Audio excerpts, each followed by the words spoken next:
Orkestra Simfonike e Shkodrës do të qelë sezonin artistik për këtë vit me një koncert të veçantë, i cili do të mbahet më 11 prill në Teatrin Migjeni. Ky koncert i parë i vitit i dedikohet një prej figurave më të mëdha të muzikës shqiptare, kompozitorit të shuar Tish Daia. Përmes një konferencë për mediat, organizatorët ndan detaje mbi këtë mbrëmje artistike, duke theksuar rëndësinë e rikthimit në skenë të veprave të një prej themeluesve të muzikës profesioniste shqiptare. Duke shoqëruar, duke punuar, duke kolaboruar, domethënë me Orkestrën Simfonike të Shkodrës, këto materiale aq të bukura, aty domethënë shikoni komplet identitetin e këtij kompozitori. Por mua nuk do kishte kuptim gjithë viti për vjetorit, 100 vjetorit që filloi me evenimentin në Akademinë e Shkencave, me që ai ishte edhe antar i Akademisë, pa Shkodrën. Për figurën dhe kontributin e Tish Dais, u ndalën disa nga emrat e njohur të artit shqiptar. Kam pas fatin e madh, los pak prej vendit, që kam punu me Tishin, kam kënu këngët e tij.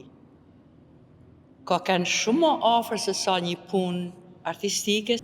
Tishin e shumë në gjitha zhanre, pra ka qenë në ansamblin e këngëve vallëve ku ka bërë krijimtari të jashtëzakonshme. Unë profesor Tishin e kam njohur edhe nga afër me temperamentin e qesh orgazmor dhe në këtë vepër, në Rapsodin, që flet për blegërimat, flet për zogjt, i ka shkruar aq bukur me detaje. Tish Daia mbeten një nga personalitetet më të rëndësishme të kulturës shqiptare, autori i baletit të parë shqiptar, Halili dhe Hajaria, si dhe një figurë kyçe në zhvillimin e muzikës klasike në vend.